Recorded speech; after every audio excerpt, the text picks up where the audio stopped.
up the top stars from Hollywood and from all over the world to entertain you on a giant screen with a few colorful motion pictures you've been hearing about and reading It's about. showtime, folks. Enjoy the show. We're delighted to have you with us. They're driving theater. You'll find something to please you to add to your evening's enjoyment. Is pleased to bring you our feature presentation.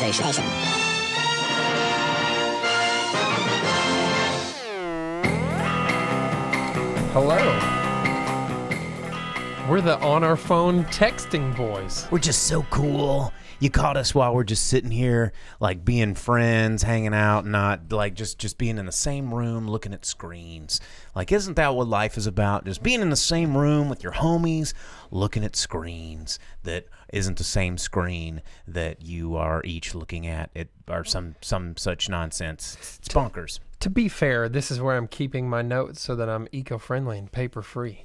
That's right. Drive-In Speakerbox 2019 promise, paper-free in 93, or since 93.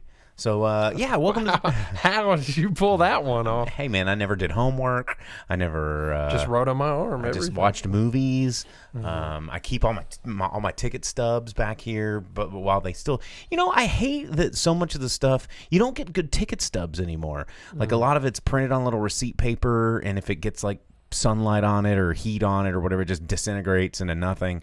I miss ticket stubs. I used to collect them all. And now it's like on my AMC A-List app, it's like that collects my stubs, but it only collects them for the past, like, I don't know, 6 months. And they don't even print one for you if you come up with your mobile app open. It's stupid, man. It's stupid. But if you're just tuning in, checking out the podcast for the first time, this is the Drive-In Speakerbox. We're going to be talking to you about movies for the next hour and some change. And we're going to tell you what's coming out this weekend. We're going to tell you what came out last weekend that we saw, and we're going to talk about it. If you're watching the live stream, you've already got a little hint here by looking at our now playing sign on the set. And we're going to be talking about Terminator Dark Fate here later in the show, so stick around for that. And as always, I'm the boom operator. I'm the grip. And welcome to the Drive-In Speakerbox. Didn't you see another movie too, though? I see so many freaking movies. I know I saw another movie. Did I see another movie? What did I see? I saw a, oh my God, yes, I did see another movie. How stupid of me. I went and saw the Lighthouse. And I didn't put it on the now showing sign, but I'm going to be talking about, God, it's just my timelines are all blurring together. But we're going to be talking about The Lighthouse later in the program. We're going to be talking about Terminator Dark Fate later in the program. We're going to be talking about what's coming out in theaters this weekend on the program. We're going to be talking about the program on the program. It's going to be a really, really cool. So again, shameless self-promotion. Check us out on our Facebook and YouTube channels. If you want to see the live video stream, you can join in the chat, which we've already got Tyler here on Facebook. We got Vince tuning in on YouTube. Shout outs to both of those guys for tuning in. I believe I just saw Tyler the other day. I think maybe they were going to go see The Lighthouse, so we can trade notes live in the chat. Yeah, everyone local was clamoring for it. They're like, I need it. Where is it? Why don't we have it? I hate everything local. And then, hey, guess what? There it is. How many of you were there? No one. There was plenty of open seats when I went and saw it. That's weird how that works. I didn't know. And I was like, well, you got to check your local listings like all the time. Here's the thing about like everybody's, oh, we need an indie theater in our town. And it's like, yo, dude, some of the most popular and prevalent legendary indie theaters in the country, i.e. indie theaters in LA and New York, are already getting shut down because no one's going to see these movies because of the stuff that Scorsese is talking about. And you're like, I don't really know. I'm not going to take a chance on it. But everybody in town locally is getting all their panties all knotted up and crazy because they've heard people talking about The Lighthouse. But The Lighthouse is a special example. Not all indie movies that are awesome get talked about as much as The Lighthouse. And so it's like, yeah, occasionally an indie movie like pops up on your radar once every 2 years and you want to go see that movie is not enough demand to get an indie theater. It's like, you want an indie theater once every 2 years. Yeah, but you're not thinking about the laborious sacrifice that a person that's running an indie theater would go through to get this business up and running for your personal wish list once every 2 years. Like, get real. Go go see them, like tune into our, like we have to beg people to watch our show and it's free. And, you know, we're over here doing it for you. And all we ask is you just check us out, like us on Facebook, you know, tell your friends, download our podcast wherever you download podcasts. And people are like, I just don't have time. Well, that's why you don't get the things that you want, is because you don't have time. Who cares if you have time? Thumbs it up, share it. Just Everyone has time. plague it upon other people. If you have time to wait in line for a goddamn Popeye's chicken sandwich, you have time to support really cool creative things in your world. You know, I was driving down the street and there was like, the chicken sandwich is back! And it's is that why there were reports of lines out to the highway? Yeah, and it's a fast food chicken sandwich, you guys. It's not that good. It's okay. I had it by accident before the internet took it all out of control, and I was like, oh, okay, yeah, chicken sandwich. I don't really feel like getting my hands dirty with you know, I'll have a bun. How's it different from their po' boy that they've always had? It's not. And it's on a different bun, and it's a thicker piece of chicken. That's it. That is literally it. But the internet told you to go do it, and everyone's like, oh, I want to be a part of something because I'm lonely and have no purpose in life. I feel attacked. Yeah. And so I'm going to go do the thing that everybody else is on the internet doing so I can feel like I'm a part of society. What? Dude, Vince said someone stabbed someone else to death over a chicken sandwich? Was well, it Vince for lives in Popeye's Chicago. chicken sandwich? Up in on our YouTube comments. People get Vince, shot in Chicago, not yeah, stabbed. Chicago. Come on, get real. Dude. You're talking about the home of like gangsters and stuff, Tommy guns and things like that. Who's gonna be like, oh, I'm gonna stab you? Everybody's I like, hope that okay, people in guy. Chicago are still pulling up to, hey, give me the chicken sandwich. See, we're gonna pump you full of lead with a Tommy gun. Like, is that how Chicago is? Where everyone's got like pocket watches and they're like twirling a chain. I'm like, we're from the Chick-fil-A gang. See, we're gonna come over here and pump your chicken sandwich full of lead. We're gonna get you Popeyes out of town. See, except on Sundays, we don't shoot up anybody on Sundays, and that's the Lord's Day. See, and I don't know why gangsters always say "see" after everything. I don't know. Is there any other fun? We're gonna blow off your tallywhackers. See? Wow, you can't do that. That's not okay. Yeah, it's a tally gun, not a Tommy gun. But okay, so this just in the comment section, it was Maryland. So that was Boston gangsters. Yeah, Boston gangsters. We gotta get these chicken sandwiches out of our town. Damn it. Yeah, what if it was over a chicken salad that had apples in it, and they're like, "How do you like them apples?" That would be perfect. You didn't say with a thick enough Boston accent. Because I can't. I'm not even gonna. How do you like attempt it. them apples? Yeah. See, no. Yeah, and then they like break everybody's kneecaps. I mean, I've watched The Town several times. And that's modern Maryland, right? Isn't that? I've watched The Departed several times. Yeah, speaking of Scorsese. Yeah, so they're. But anyway, so some the point is, everyone has time for the things that they want, and you just have to make those small sacrifices. Is Boston in Massachusetts instead? Yes. Okay. But, you know, all those states are like the size of our counties, so who cares? All Like, right. get out of here, you guys. Get a real, like, zip code. Something that give me some square footage. Baltimore and then we'll is in Maryland. How about that? Baltimore. It was in the harbor. Those Celtics. Yeah. All right. There we go. Fixed it. That's Boston, too. I don't know anything about sports. What about... I know movies. That's what I know. Not Yeah. geography and sports. Pff, my brain doesn't have enough. That's why when you watch a movie, it's like London, England. It's like, oh, I thought it was the other one. Or it's like London, Arkansas. Yeah, it's like Paris, France, and you're like, Oh, Paris, Mississippi. That's where I was. Yeah. Anyway. Shanghai. You're like, where? Which one? Which Shanghai? And it's like, comma China, and you're like, Oh, yeah, duh, of course, yeah. yeah. My I think bad. that's why they do that in movies. Because people are stupid. Yeah. Because people wait in line and stab people over fried chicken sandwiches. It blows my mind. Because I guarantee you, wherever you are in the country, no matter where you are, there's probably a little mom and pop restaurant that has been around and probably makes a way better chicken sandwich than the Popeye's chicken sandwich. I guarantee it. I guarantee. You remember that guy, the potato guy? I don't. Yeah, I guarantee. He was like the Louisiana potato, and he's like, something that I make is really delicious, and if you don't think so, I guarantee. Was he in movies? Was he on like the TV channel? He was a commercial with dude. like the I'd buy that for $1 guy in RoboCop. Like, no, he wasn't that. That guy was. That's not real. But I'm saying like when they were flipping the channels, like Rick and Morty. Anyway, Dave's Burgers, according to Johnny Dalton on our YouTube channel, says makes an awesome grilled chicken sandwich. We're talking about fried chicken sandwiches over here, Johnny. How do we get on this instead of movies? Well, because the reason we're getting on this is because indie movies. Supporting indie movies, it's not hard. You can go do it. It takes no time at all. Well, it takes usually about 2 hours and $10.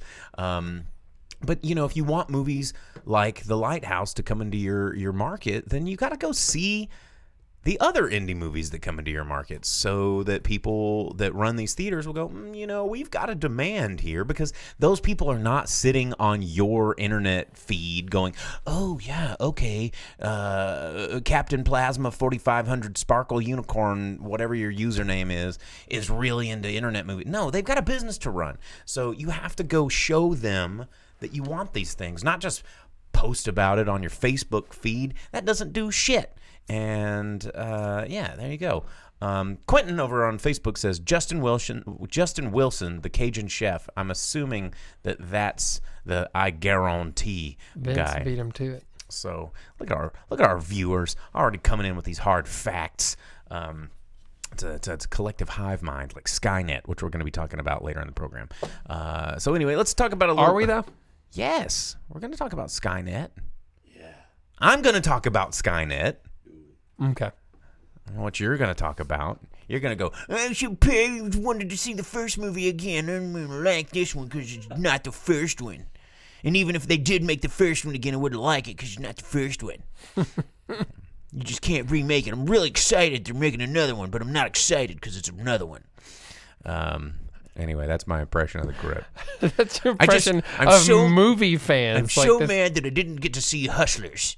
And it's no emoji movie, but... Is that how I'm going to talk now? Yes. The whole movie, you're going to talk like... Like the dude in like every old 50s movie. Well, I don't know about that, but I'll tell you something. Oh, shucks. You better get off my land. Yeah, that guy. Don't make me go in the house and get Pa's shotgun. I headed down to the cinema the other day and caught me a Telugu movie. It doesn't work. It doesn't. No. But anyway, some new... They were Bollywood dancing through the aisles, and I just got up and kicked my boots. I don't know how to... Jumped up and clicked my heels and had a dang old fantastic time. Yeah, it just doesn't work. All right. Well, Disney... We got to mention Disney because they're Fox as well. They've offered.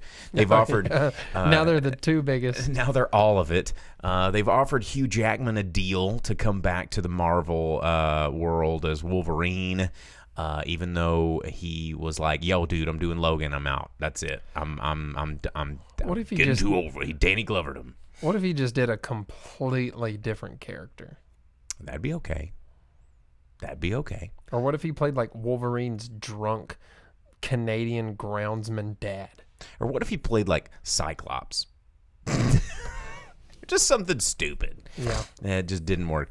But that was something I thought was kind of interesting. And also in Disney news and Star Wars related news, they were talking about, you know, right off the heels of The Mandalorian about to hit like screens or whatever. I don't care. They're talking about the movies and the plan for the movies, and they're like, you know, less is more, we think. After this new movie, I think we're going to take a break of Star Wars and then flood your television screens with Star Wars. Yeah. After we see the final profit margin drop of Star Wars because we killed it by giving you the same movie with less content, less passion, less inspiration. Soul. Yeah, less story, less character development, but all of the hallmarks of the exact same story. I think we'll quit for a minute. Is that what they're saying? I think that's what they're saying. I think they're pretty upset about the Rogue One and Solo films not making trillions of billions of dollars. And Well, they're like, well, that's just not good enough. Seeing the drop off from Force Awakens to Last Jedi, and they're just like, maybe milking some friggin' walrus teats on screen was a bad idea.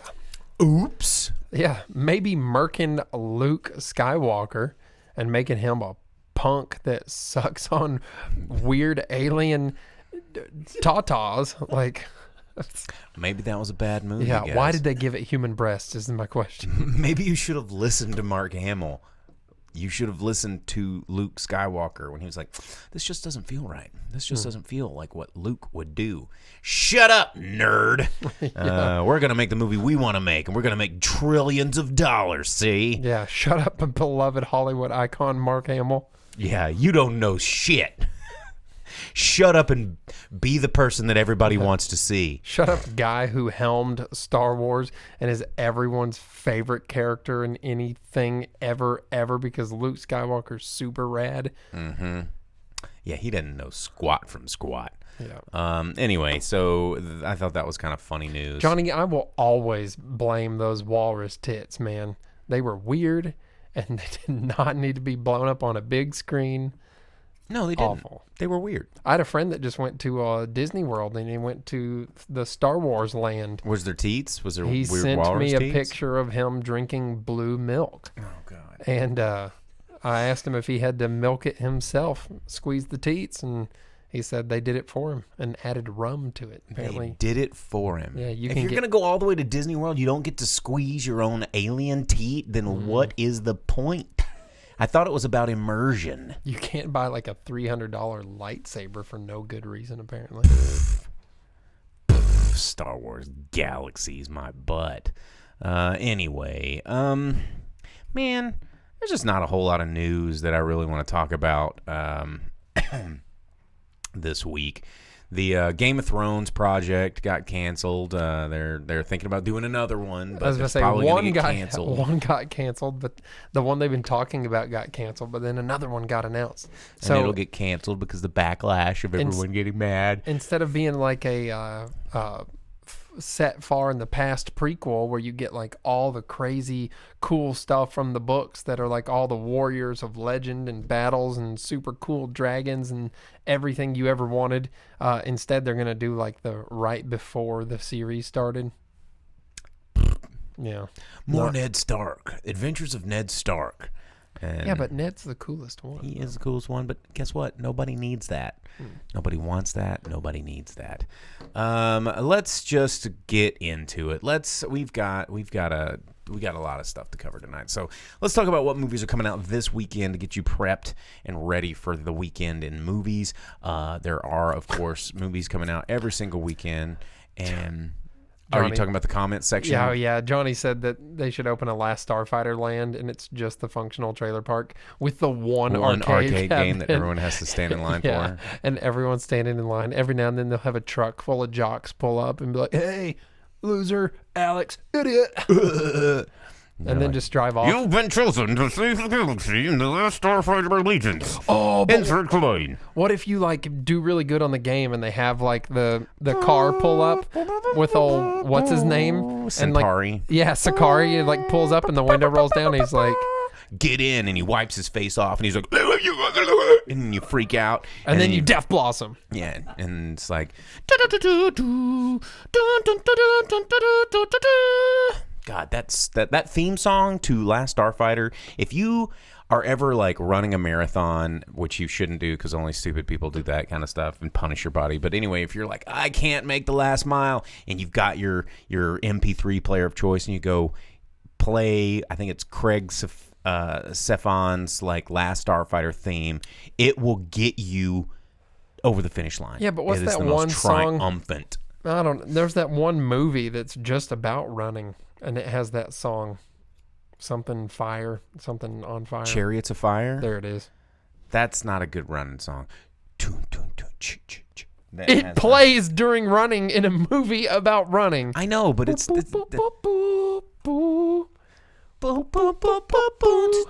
Yeah, that whole movie is about running.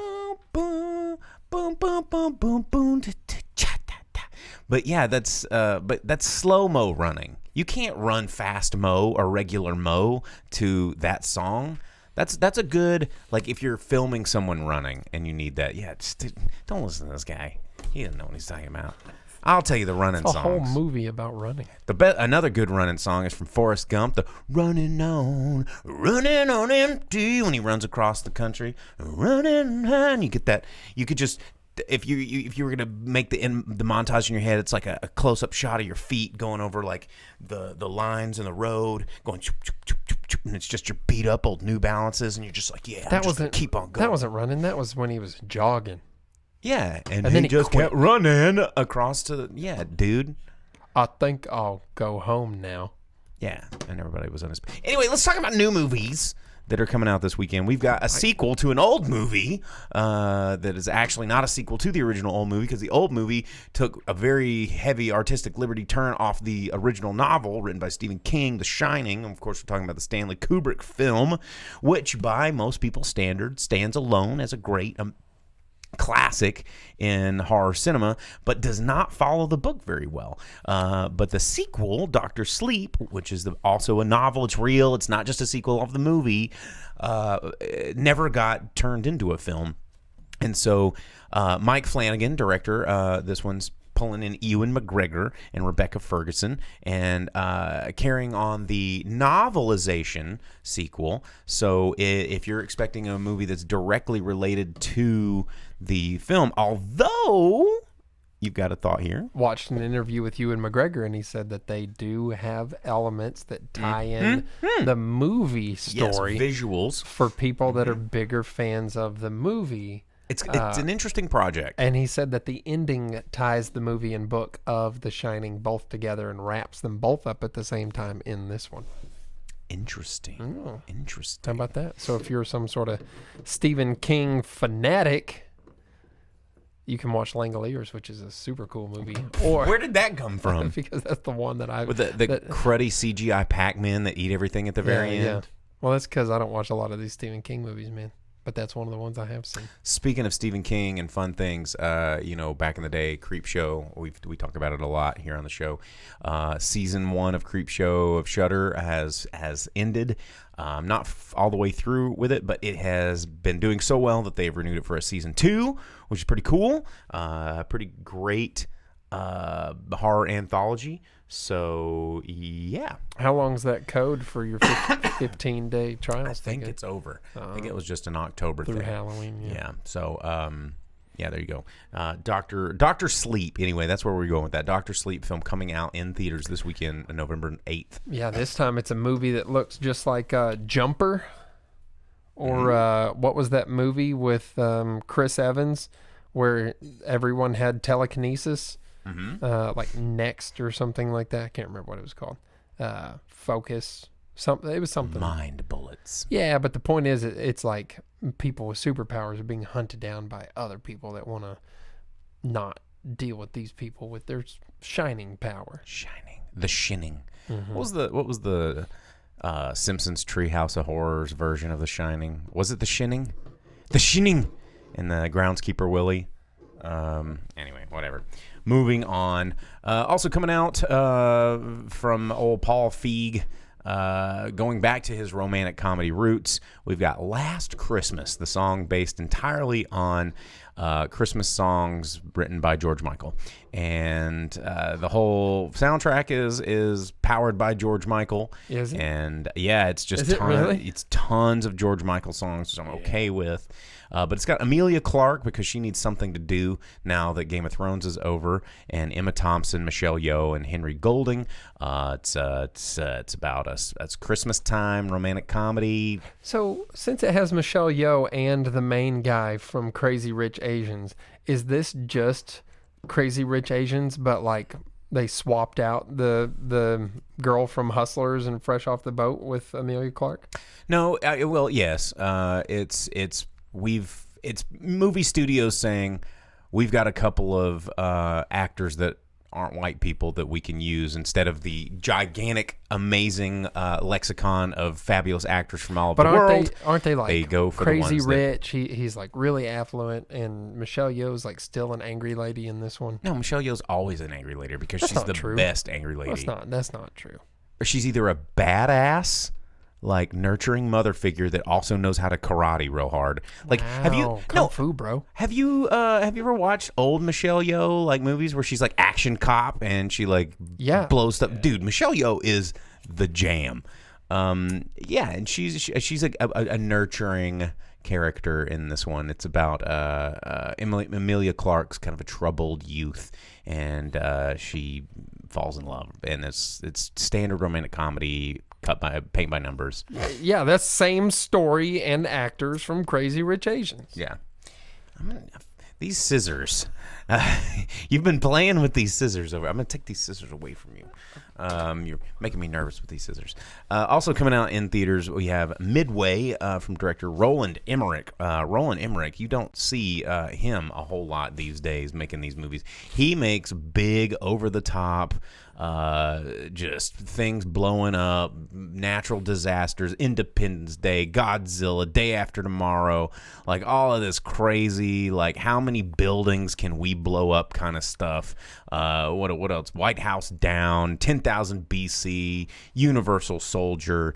Anyway, Roland Emmerich, he's coming in with a war movie about the Battle of Midway. Patrick Wilson, Luke Evans, Woody Harrelson, and Game of Thrones alumni, who is, I guess, the main character of this, Ed Skrein. Yep. He was that first Darius Naharo touching that Khaleesi booty. What up? And then he got replaced in the next season because he had obligations as starring as the transporter, replacing Statham. One less job. Yeah. Jason And Statham. he was the bad guy in the first Deadpool movie. He does have a good bad guy face. But he's a total good guy in this movie. I know, it's weird. I don't know. War movies and me. Oh, I'm about him. This is the movie that I'm going to go watch.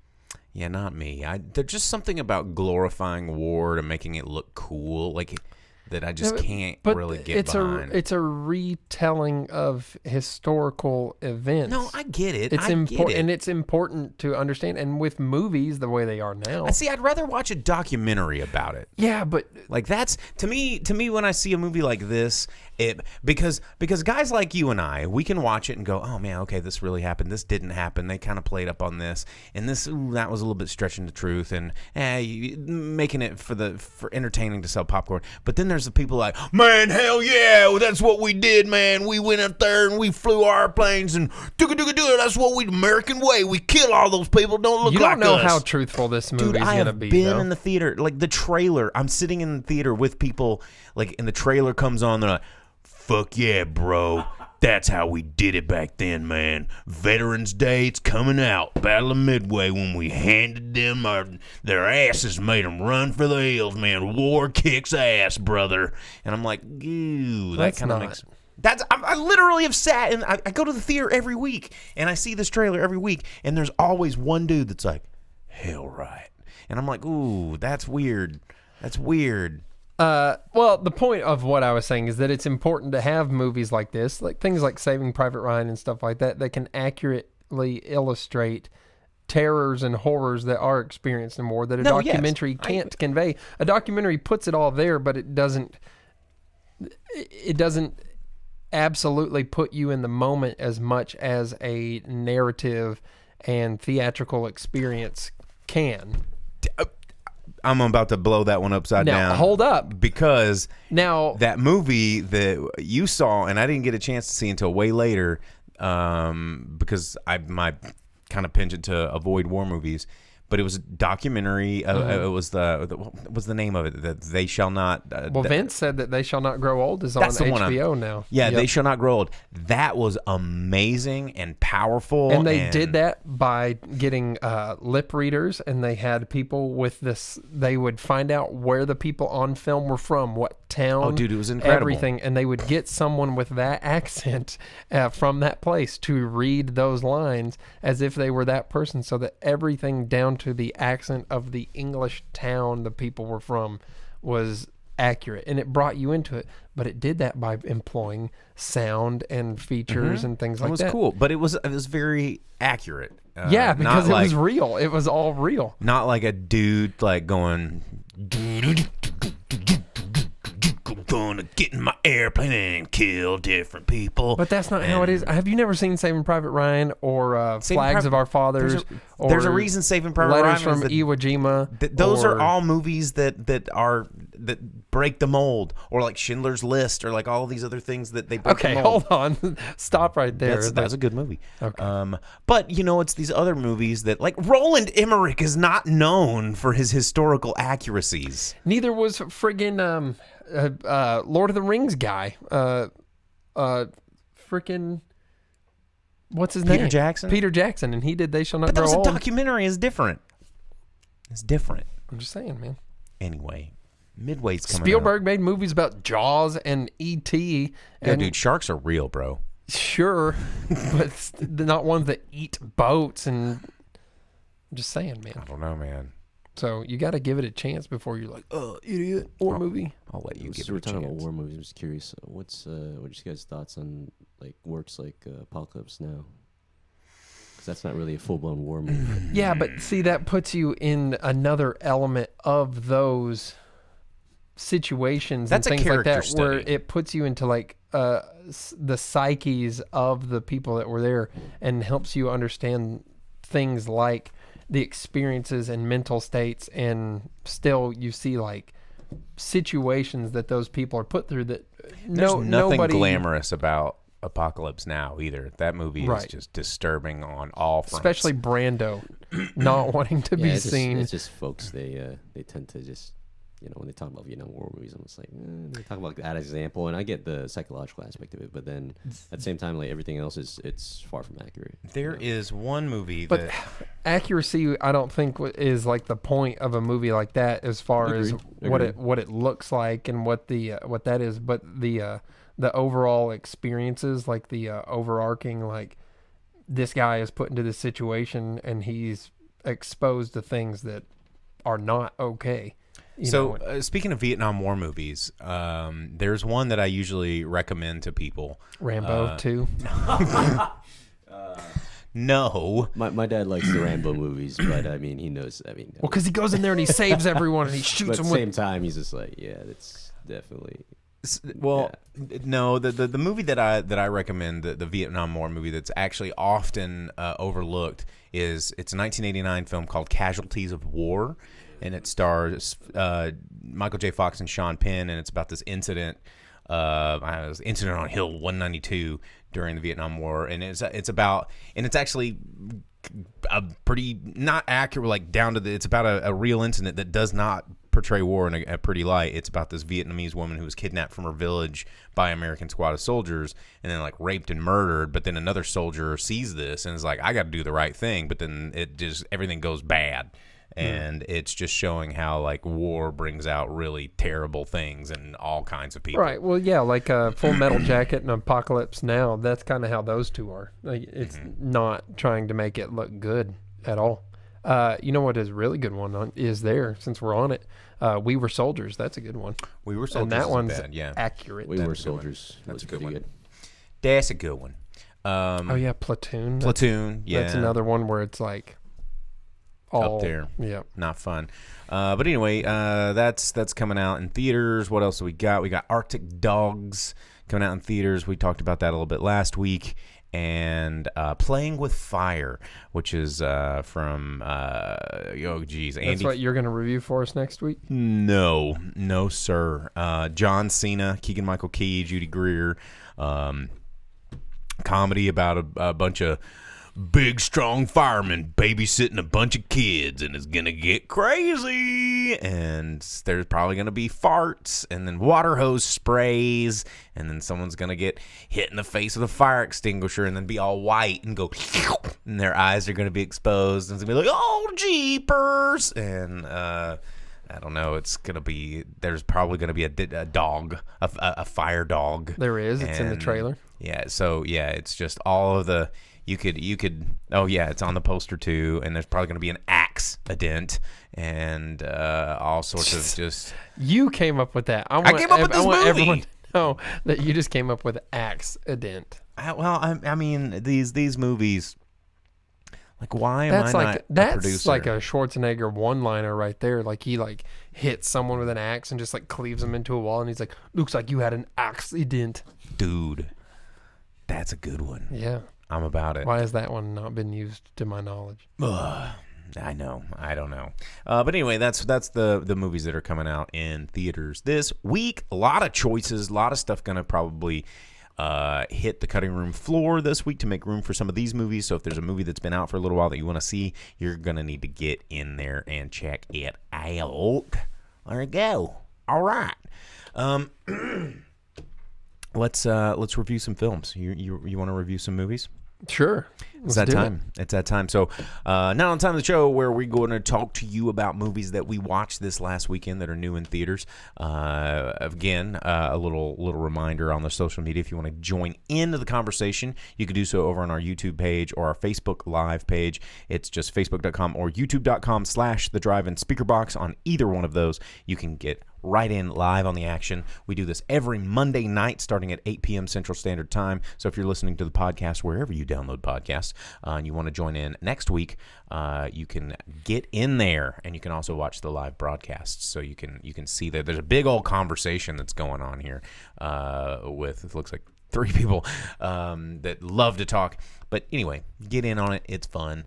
And I tweeted last week. I tweeted, guys. Whack. I know. I've had a Twitter account since Twitter started. Was it one of those accidental tweets like politicians do where it's like, big booties near me, or what was it that one guy tweeted? I don't know, but I want to check out this tweet now. Yeah, there was some politician who tweeted like, big booties near me. Pornog real hard or something. And everyone was like, oh. Well, no, I reset my password. I was like, I couldn't log in, and you can now sync different things to different things, so I could post an Instagram to my Twitter automatically, and I was because I have for whatever reason the Twitter app does not work on this model of phone, so that's one of the big reasons that I don't tweet much. Well, you know what? Now you can communicate with the president too. Oh, great! Just saying. Fantastic. So, all right. Well, I think, should we start with Terminator or should we start with Lighthouse? I mean, Lighthouse technically has been out longer. Yeah, do Lighthouse, because then if we get into it about Terminator, like we're probably apt to do. Okay. All right. Fine. So, The Lighthouse, the new film from director Robert Eggers. Robert Eggers, of course, made a big name for himself when he directed The Witch with the 2 V's, the Witch.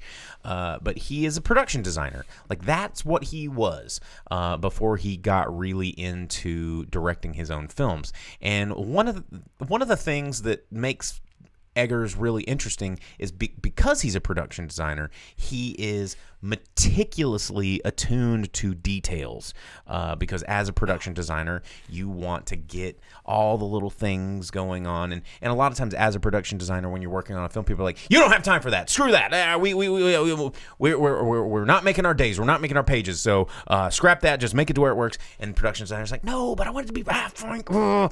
But now that he's a director and directing his own movies, he's like, yo, this is important, we're going to wait. And we're going to do it the way that I want to do it because I'm the director.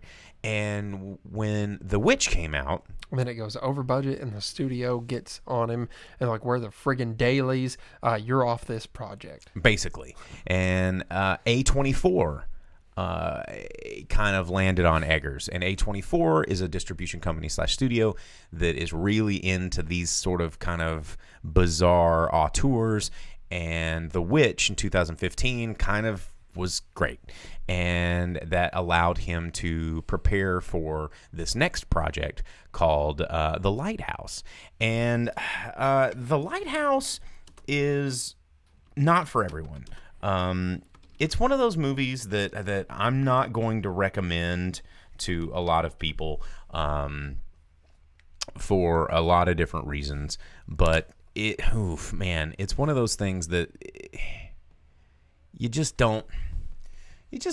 Man, I can't really put it into words, but I really liked this movie, okay? And I don't think anyone else needs to see it. This movie is for me. This movie And is me alone. just for me. The weird thing about this movie is it was shot in 4:3 aspect ratio, which is almost television, but a little bit smaller. It's kind of like 8mm, like a square. And that is, I'm just trying to really figure out how to address this review. This movie, an hour and 50 minutes of two guys. This movie would not work in a 16:9 anamorphic widescreen, full color. The medium of this film is a character as much as the two characters in this film. And this is a story about two guys going crazy. It is the Ren and Stimpy Space Madness episode on a lighthouse island in the middle of the ocean. Does one of them have a bed tray covered in nose goblins underneath? Yes. There is a bed tray. That there is a scene that, I mean, it's this movie is a bit of a horror film, but it's not. It's a drama. It's a dark comedy. It's a stage play in a way, but it's really weird. And it's this descent into madness from Willem Dafoe and Robert Pattinson, mainly Robert Pattinson. His character, he is this kind of on the run from something. He's soul searching, looking for work, and he comes across this island, this job at a lighthouse post, and the other lighthouse post guy has just died. We don't know how, we don't know why, but Willem Dafoe is this just hilariously cartoonish caricature of a sea captain, the kind that you'd find in Bikini Bottom, you know, and he talks like this, smokes a pipe, has a broken leg that might as well have been a peg, and he tells long, tall shanties about whaling and storming and north winds and all the things that a salty old sea dog would tell you about. And it's pretty amazing. And Robert Pattinson, to be able to hold his own against Willem Dafoe is no easy feat. And, you know, if you would have rewound time 5-6 years ago and said, boom operator, what do you think about Rob Pattinson, the actor? And I would have been like, get this guy out of the movies. Twilight can suck my butt. I don't like Rob Pat. Dude, he was Cedric Diggory, man. Yeah, and he wasn't, I mean, he was a bit piece at best. And I'm like, I don't, no, who cares? Rob Pat, get him out. He was a catalyst for Harry Potter showing old Voldy what's up. He was, because he died. Wow. And the Triwizard Cup or something, didn't he? Anyway, dude, Rob Pat is really coming into being a megastar. Like Batman, yo. He has got a incredibly long career ahead of him, and this role is, you know, it's already hard enough to carry a movie with a very small cast, much less only two people, and then your co-star is Willem Dafoe. That's tough, you know. I mean, Willem Dafoe can play characters in a way that some people only dream of. I don't know. Another movie, if you missed it in October, is the movie about Nosferatu called something Shadows of Darkness. Something. It's Willem Dafoe playing Max, whatever his name is. Well, he was in Platoon, like we were talking about earlier. He was Jesus. He's Willem Dafoe. He was the Green Goblin. But the thing about The Lighthouse that is so interesting, and 4 people walked out of the theater when I was watching this movie, is Egger's attention to detail, the sound design, the lighting, the framing of using this aspect ratio to its advantage. this movie is not about watching these people's story. It's about getting sucked into this madness that they are dealing with, this isolation, this constant beating down of the sounds of the lighthouse, the allure of the light, the constant isolation of the ocean. And Vince in the comments, Shadow of the Vampire. I was close. Thank you. And it drives you crazy along with it. In this movie, it doesn't reveal from a third person perspective of, oh, this guy's going crazy. It's like, I don't know what's happening here. I'm starting to go crazy. Like, what's real? What's reality? And watching their relationship, it starts to peel back all these layers of, and this is going to be weird coming from me because I often take the other side of this coin, but in 2019, toxic masculinity is a real conversation. And this movie, without going overboard and going, well, this is what we're going to talk about, you guys, and how toxic masculinity is bad. But this movie kind of almost deals with that in a modern sense using very antiquated scenarios by these two guys that can't express themselves emotionally, getting in a situation where they have to hold on to these ideals of what a man's gonna do. And there's scenes where you can't figure out whether they're gonna just start making out with each other or they're gonna just beat each other to their eventual deaths. And why not both? But it's one of those things that, I told myself I wasn't going to talk about this on the Drive-In Speakerbox, but I'm going to because I think it's important. Not to tie this movie into gun violence in America, but we're going to go there. And, a lot of people go, oh, why are all these people that are mass murderers? Like, look, they're all just like fat, sad white guys. And it's like, well, let's think about that for a second. Let's think about, like, the institution of the toxic masculinity stereotype that comes with these people's worldview and how that can create mental illness and isolation. Like, I know a lot of people that live in New York City, and they're like, it's one of the most lonely, isolating places in the world if you don't know how to interact with it, even though you're surrounded more people than you've probably ever been in your life. And this movie explores this sort of way of you can be around people, but not know how to have outlets for expression and emotional intimacy or physical intimacy or whatever it is that can just break you down and shatter your brain in a way that you can't recover from and make you do really insane shit. And I thought it was really fascinating to watch, like, these people that should be able to handle their shit just in a situation that's really not that insane. It's like, oh, tend the lighthouse. But the way that experience can isolate that person to a point of driving them slowly insane with no escape, dude, it's just really interesting and fun to watch and hard to explain. And by the end of it, you're just like sitting there going, what the hell?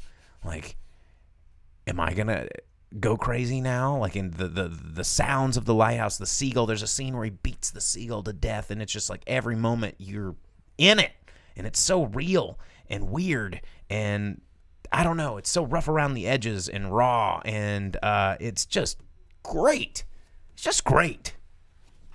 Let's go see this movie. I need to get checked out. No one should watch it but me.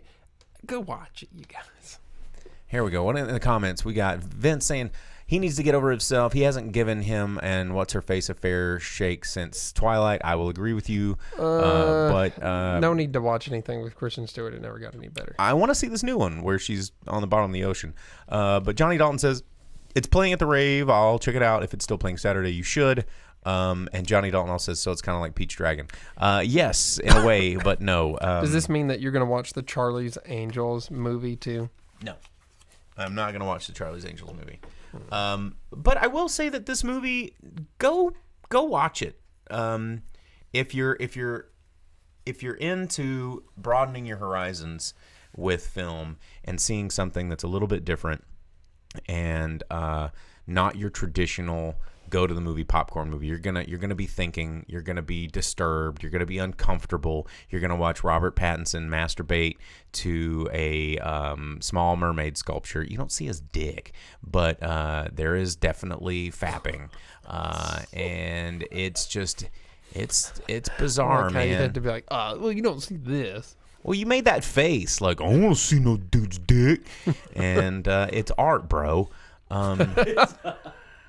Man, his dick's not art, but the scene is art. I don't know what his dick looks like. Maybe it is art. Who knows? That's what you told your college roommate when he was stuck in the room with you. You're like, dude, it's art, okay? Just shut up, dude. It's art. But you know, it's one of those things that it's a good example that people are still out there making films that are truly artistic in value. So, you know, everything about this is meticulously placed, not like green screen to CGI over it so it'll sell popcorn tickets, but everything is so intentional in this movie that every detail is important, and that's why I really am fascinated with Robert Eggers. And his second film, I thought this was better than The Witch, and that gets me really excited about his third project. So Lighthouse is in theaters locally. It's not playing in a whole lot of theaters nationwide. Let me see if I can pull up how many theaters it is actually playing in for you really quick. It is, I hate the redesign of this. 978. 978 out of about 4,500. So it's not playing in a whole lot of theaters, but we do have it here in Northwest Arkansas. So let's see. From the comments, we got Carl Brown saying, what was that broke-ass Equilibrium with Kristen Stewart? Oh, God, what was that movie? Kristen Stewart's always in a bunch of stinkers. Like a Space Jumanji. I just love Equilibrium. Gun Kata. Remember how stupid that was? Yeah, that movie's just gotten worse with time. It was like a cult classic there for a minute. Where everybody, it's kind of like Boondock Saints, which isn't really a good movie, but everyone's like, oh yeah, it's such an indie good movie. I remember that movie first came out. It went direct to DVD, and it was a Blockbuster Video exclusive. And my friend old co-host of Driving Speakerbox used to work at Blockbuster Video, and it was you could only rent it at Blockbuster Video. And anyway, it was really weird. Okay, we need to move on because we're running low on time. We need to talk about the pink Terminator in the room. So, Terminator: Dark Fate. Let's break it down here. New film, bringing back Linda Hamilton and bringing back Arnold, and that's about it. Well, and bringing back the storyline from the first one. From the second one. This yeah, it was the second one. This is the sequel This is to the sequel to T2. Erasing Genesis. Terminator 3, Salvation, and Genesis. Terminator 3 should have been erased. It has all of the exact same story as Terminator 3, Salvation, and Genesis. Right. It's very derivative. So they're like, oh, those movies suck. We would never make those. But what if we made all three of those in one movie? With Linda Hamilton and Arnold told Schwarzenegger. you that everything that you liked about Terminator was trash and now gone. You like John Connor? No more of that. You like Skynet? You like Terminators? No more of those, man. No more Skynet. No more Terminators. No more John Connor. No more point to the stupid movie. See, I kind of like that. I hate you, and I hate James Cameron, and I hate this movie. I feel like you're going to spit your gum out because you're so mad. Dude, that's what wrestlers do. I'm getting worked up. Well, okay, so here's the thing. Is Terminator is a movie about time travel. It's about time paradox, right? And so it's a movie about John Connor leading the resistance against Skynet. But to me, I think that it's a movie about the unavoidable eventuality of the human destruction, and you trying to mess with time works. Yeah, it is now because they erased everything else. Like, oh, you remember everything from the last 5 movies? Oh, suck it, idiots. Yeah, because time paradox, dude. Oh, it's supposed to be about the eventuality of human destruction from Skynet, man. Yeah, and it's now called Legion That's because the dumbest thing ever. that is a dumb name. That's the dumbest, most Hulu, Future Man, like making fun of itself and using Terminator as a platform, stupid thing I've ever heard ever. So I thought that the idea of Skynet, what's that? I'm from the future and I've never heard of it. Yeah. okay. Terminators, what are those?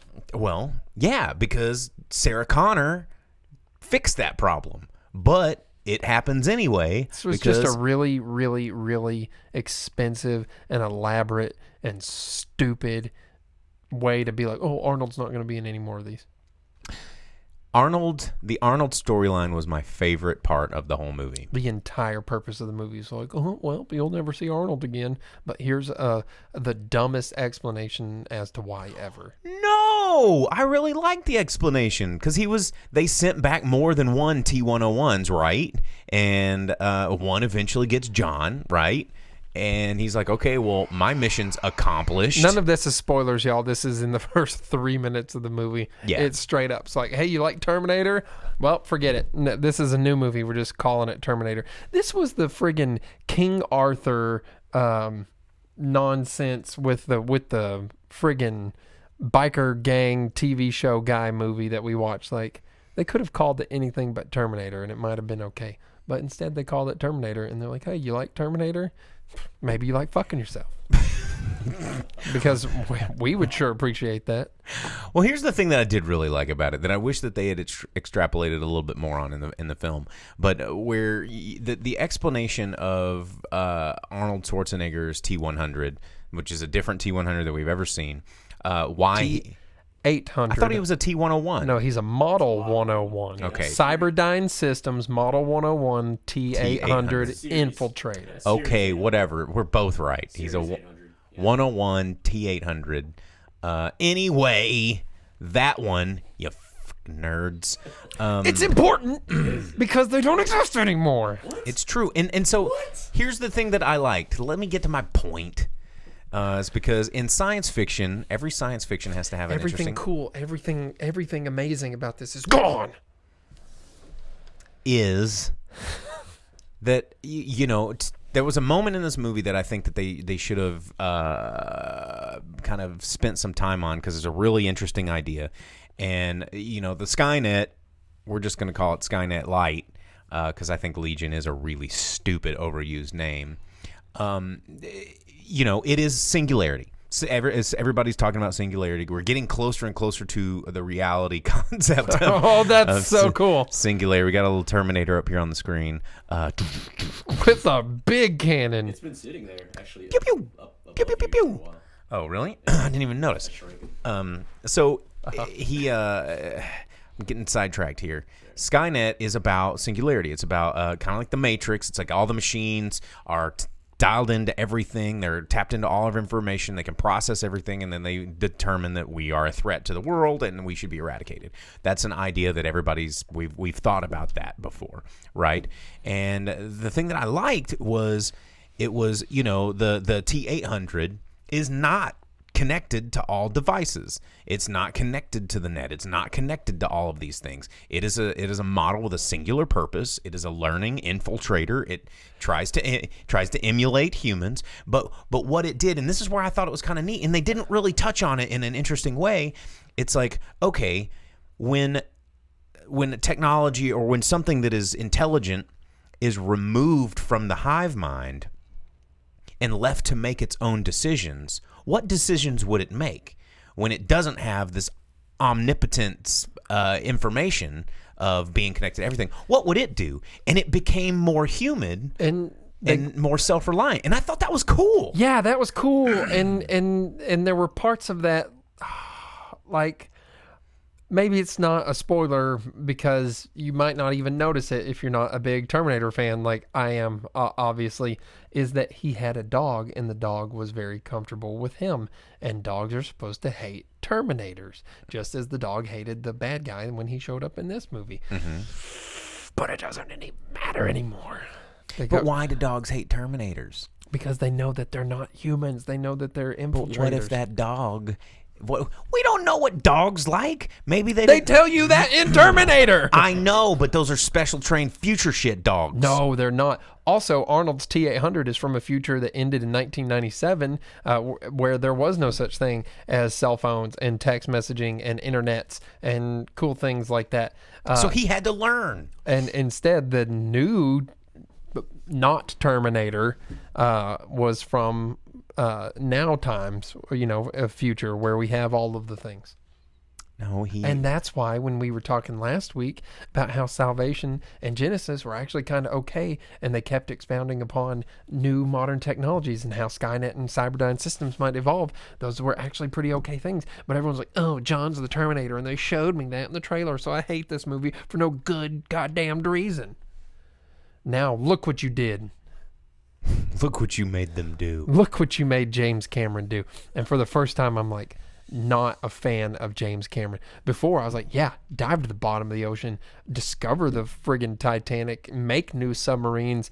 This is sick.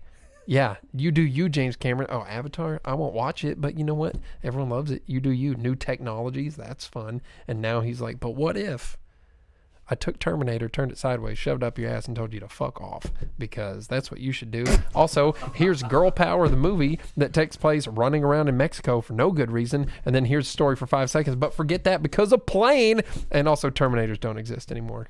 Kill yourself.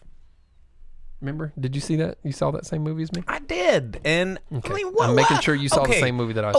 Okay, here we go. If the Grip was going to write Terminator Dark Fate, I wouldn't take the same stories of Terminator 3, Salvation, and Genesis and put them together in a movie that said that those movies weren't good enough to be the movie and then call it the movie, man.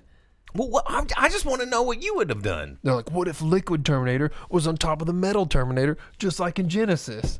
That's a completely original idea. Yeah. I mean, because that idea would work. Yeah, and that's where Genesis was going, and it was going to be sick. And it did. Eventually, But it in a wasn't different sick timeline. because it wasn't a Terminator. It was a whatever they called them.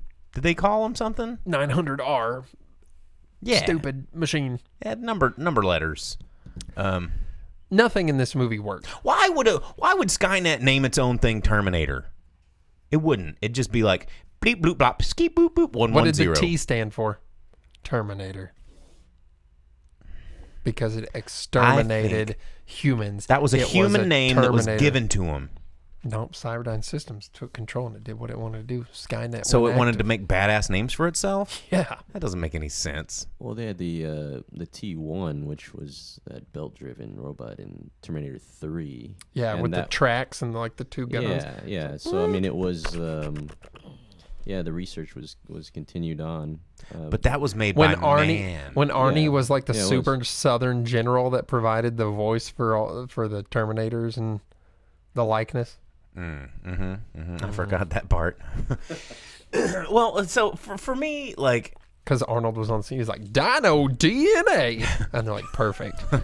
we got it. Yeah. For me, I didn't go into this movie thinking that the sixth Terminator, whatever the hell it is going to be all that original. You know what I didn't need? But I did like Linda Hamilton. I did like seeing Arnold, and You I mean didn't totally hate the. Grumpaluffagus, the human. Wouldn't you be? She's just like, hey guys, it's me. I've been killing Terminators after this one Terminator killed my kid. This is what I do. Get in. It's like the Jamie Lee Curtis Returns to Halloween. She's like crazy and insane and prepared to kill But everything we that looks at her. already knew that about Sarah Connor. Yeah, and that's about as thick as her character gets.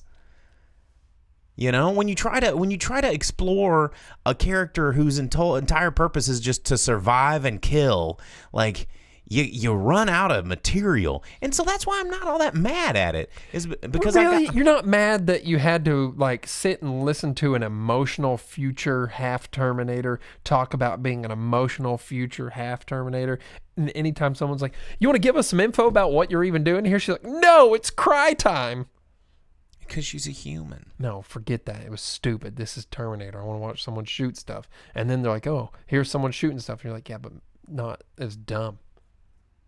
I did think the airplane was a little over the top. the airplane, all of the helicopter, everything. And the Humvee in the dam, that water would have, like, it goes against some of my physics rules. It's like, yes, I can suspend disbelief in a world of superpowers if you use the same physics that you create in your world. There aren't superpowers in this. Exactly. That's what I'm saying. So when a Humvee goes underneath the floodgate of a dam that opened up, that water, did you ever see the video of that barge getting crushed into like the size of a pebble because water like hit it? And they're just like driving a Humvee underwater, and like it's cool, and the windows aren't even cracking. Like, I was like, come on, guys. Like, and then they're like, just open the door and we'll swim to safety.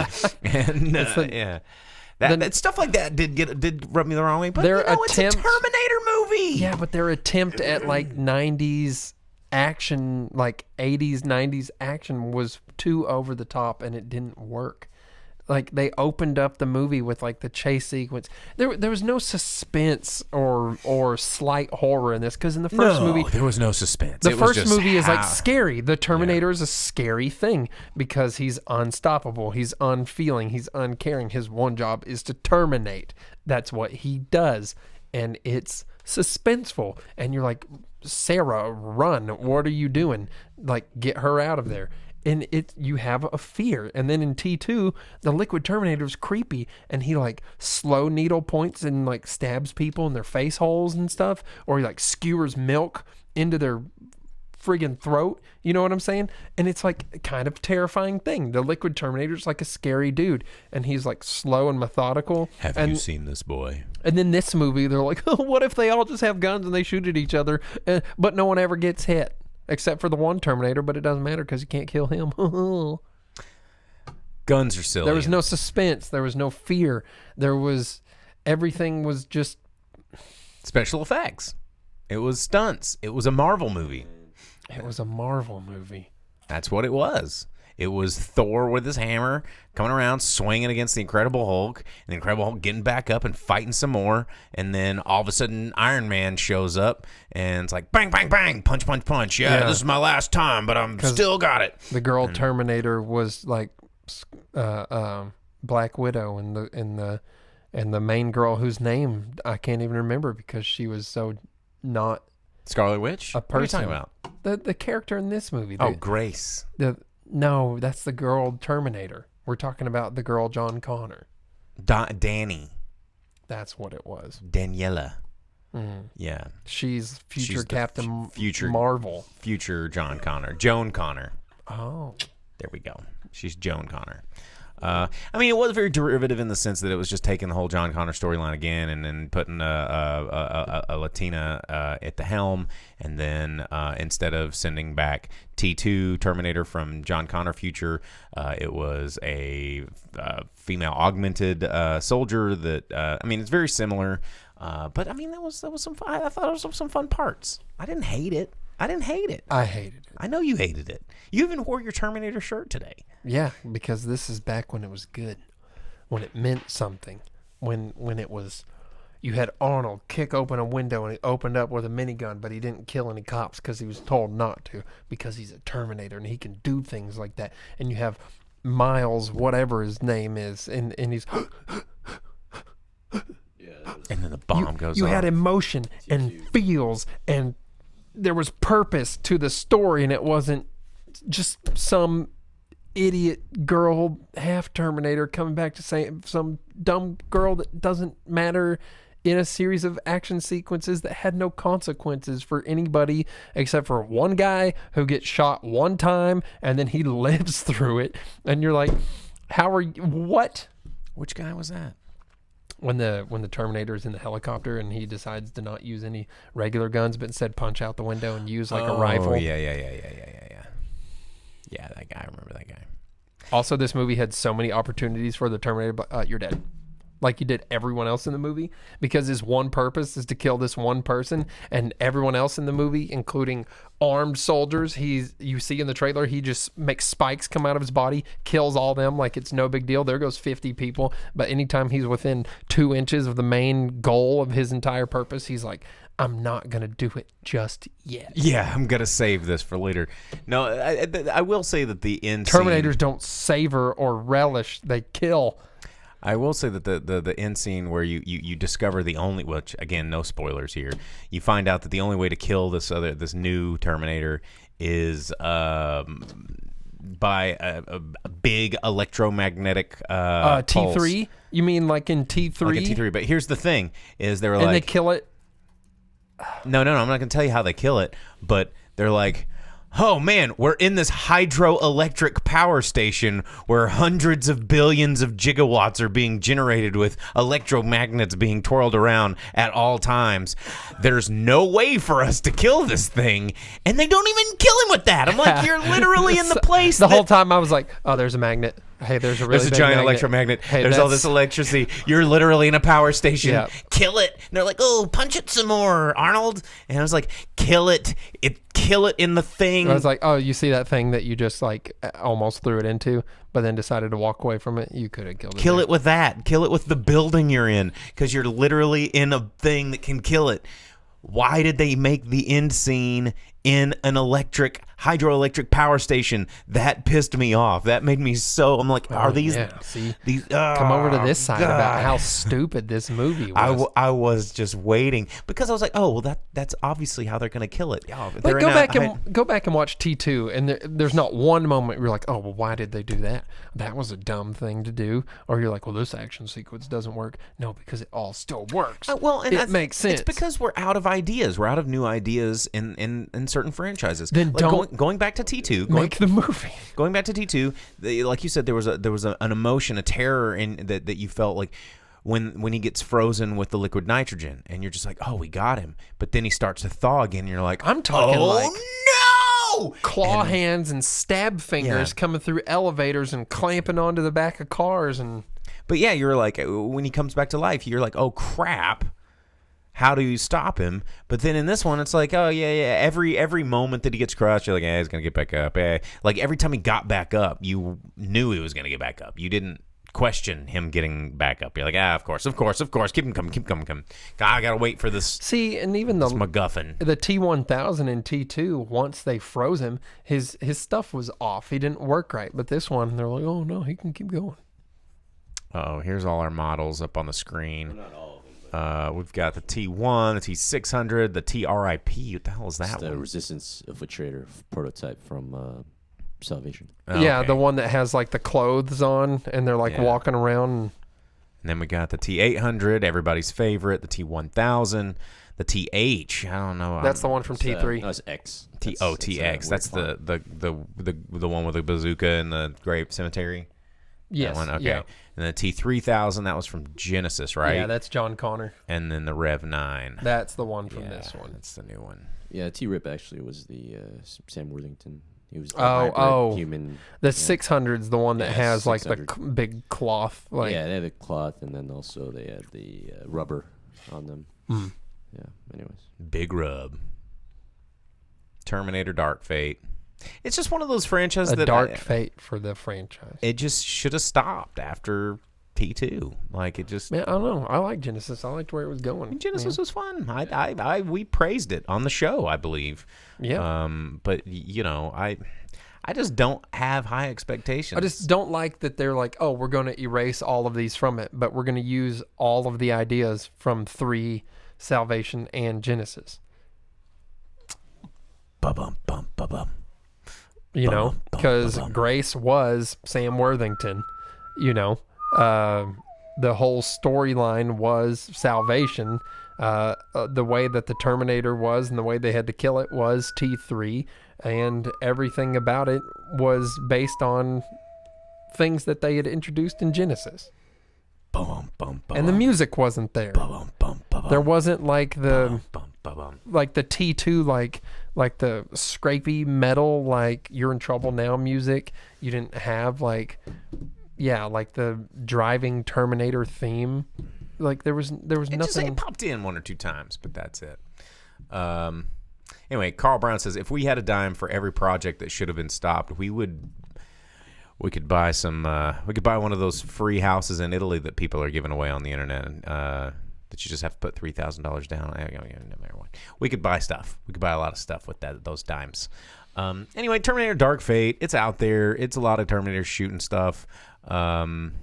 It's a lot of bullets for a movie about machines that can't be hurt by bullets. You know what's been more fun than Terminator, though? Watching all of the promotional material and interviews with Arnold and Linda Hamilton. Dude, Arnold is the coolest dude. Yeah, Like- Arnold's interviews lately have been, like, really entertaining. I was just happy to be there. God, No, well, 'cause there there's- was a time we drove a Humvee. It was my Humvee. It was pretty Yes. fun. With I offered my tank, but they didn't want to drive One it. interview asked him, they're like, "Oh, what do you think about it now that they've erased all of like 3, 4, and 5, like that they don't exist?" And he's like, "Oh, they exist to me." And they're like, "Oh, oops, sorry, Arnold." And Linda Hamilton's like, "No, I love it. It's great for me." And Arnold's like, "Well, I was in those other ones, so." Hey, remember the paychecks that I got on those movies? I'm the Terminator. Oh man, It's and, me, not you, Linda. like there's a scene where he goes to get sunglasses, but then he's like, "No, screw sunglasses." Like every little thing that could have been like, "Hey, check out Terminator." Like, remember Terminator? Terminator for girls. Here's the thing that you like about it, and we're going to No shit more on it. boys in Terminator. We're done. I'm done. I'm going back to California. Start my gubernatorial race again. Be president. Change the rules. Terminate the franchise. It's terminated. Yeah. Terminator Dark Fate. It's over. It's game over, Grip. Okay. Now I'm stuck in Arnold voice. I don't know how to get out of it. All right, well, the show's over. That's the end. No, we've still got... Box office, right? That's right, we still got the box office to do. We got to talk about which movies made all the money and which ones did not. The top 10, the other ones are Terminator, the Gova. The girly movies don't make any money. Not like me, Arnold Schwarzenegger. Coming all the way over here, could barely speak English. Was in Hercules from New York. Mm-hmm. I do a pretty good then he was- good Arnold. But then he was Conan. Conan the Barbarian. One of the funniest things you'll ever watch on the DVD bonus is watching Arnold do audio commentary to Conan the Barbarian, because he's watching it for the first time since he filmed it, and he remembers one of my favorite lines is he goes, "Wow, I got laid a whole lot in this movie." It's so good. Oh man. Does he talk about the black soap Lotus being itchy, like their camo? Well, and he punched that camel. He's like, "Oh my god, I forgot I punched that camel." Yeah, but the camel makes the return in Conan the Destroyer. Spits on him. And spits on him, and then he bonks it on the head. Yeah, dude. Oh, man. Let's see. Let's go for the top 10 box office here. Over in the comments, Vince wanted to know how the Beatbox Halloween Dance Party went. It went really well. And I know you don't do Facebook, but if you go to the Beatbox Halloween Dance Party Facebook page, you can check it out, all the photos. It was a great time. Almost 500 people came through for the night. Grip was there. Yep. First time he's ever actually gotten to come party. It was a really, really good. Yeah, it was a good time. Logan in Facebook comment says, "Can we start a petition asking Theater Square, which is here locally in Northwest Arkansas, to not refer to themselves as T2? I wish that if they did, they'd ham it up real big and just do Like, do the logo. and just yeah, that would be good. So all right, top 10 movies in America, November 1st through 3rd, 2019. We're gonna start with number Hold on. 10. Maybe we should have like a live art project, and we get like heated metal and like hit it with a hammer and like make the T2 logo, but do it to the rhythm of the song.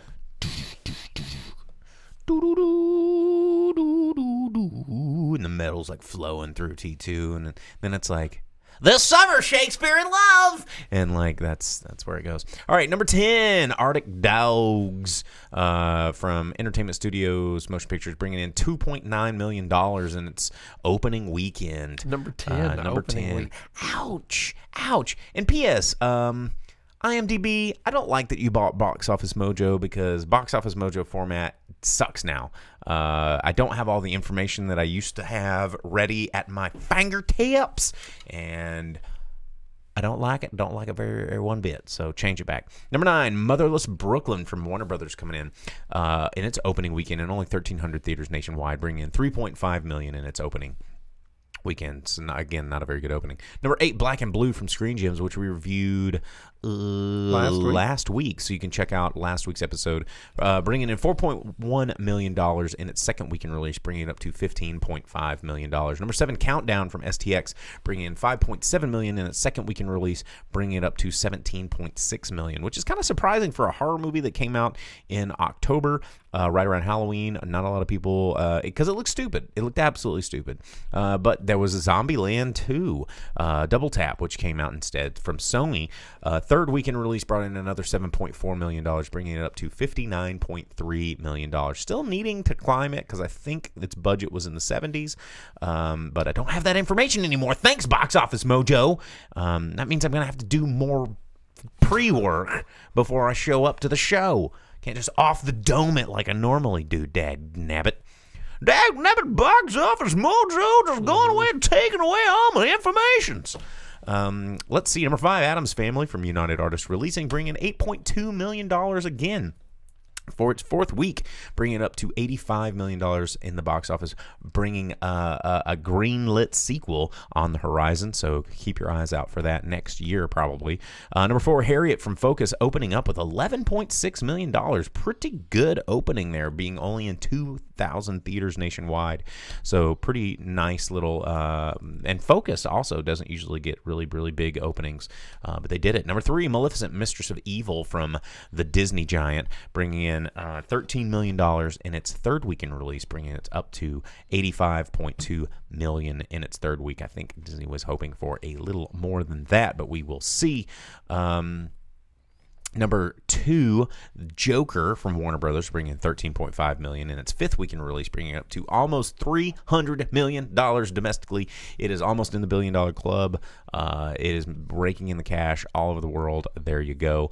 And the number 1 movie in America, Terminator Dark Fate from Paramount, bringing in $29 million at the box office in its opening weekend. Not a huge opening, but it wasn't a huge weekend. I think it was a busy weekend for everybody. Yeah, there you go. There it is, and there it was. That is your top 10 movies in America. Vince asking me in the Facebook or YouTube comments, did you see that guy review Addams Family that I sent you? I don't think I have. Which Addams Family? I think it was Addams Family the reunion. And yes, I did watch that. Addams Family. That was the one with Tim Curry and Daryl Hannah. Yeah.